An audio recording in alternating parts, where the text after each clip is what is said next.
from the member for Clark, and he has the call. Speaker, my question is to the Prime Minister. Prime Minister, the Productivity Commission recommends mandatory poker machine pre-commitment to address gambling addiction, and the New South Wales Crime Commission recommends the system be cashless to reduce money laundering. To that end, and to their great credit, the Tasmanian and New South Wales governments have committed to mandatory cashless pre-commitment poker machine cards. Prime Minister, this is a watershed moment. Will you seize it? Will you take the lead and drive deep reform nationally? I give the call to the Prime Minister.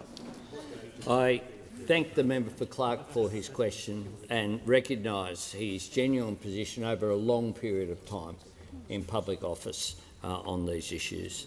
Everyone in this place knows the damage the problem gambling can cause to families and to communities. Everyone knows also, tragically, that too often it's those who can least afford it are those who are impacted by it. And the stats tell the story that on a per capita basis we have higher gambling losses than any other country in the world. We know that the amount of people experiencing gambling harm has increased as well over the last decade. And as the member knows, though, states have, as he said, have responsibility for these issues. The member raises Tasmania and New South Wales as examples. WA government has measures in place as well, very strong measures. These are decisions for state governments, but the federal government does have a role when it comes to gambling. My government is working with state governments in a cooperative fashion.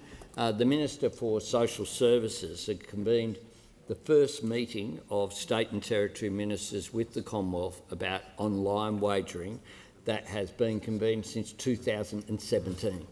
Just stopped meeting, stopped considering these things for the last, most of the last 2 terms of Parliament. Together, we're working on strengthening the National Consumer Protection Framework for online gaming, which the Commonwealth does have responsibility for. We recognise that there is more work to do.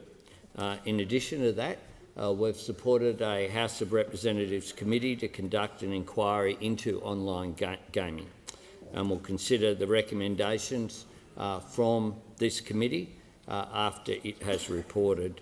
And certainly I look forward to working with the member for Clark and other members, not just of the committee, but of the Parliament on these issues.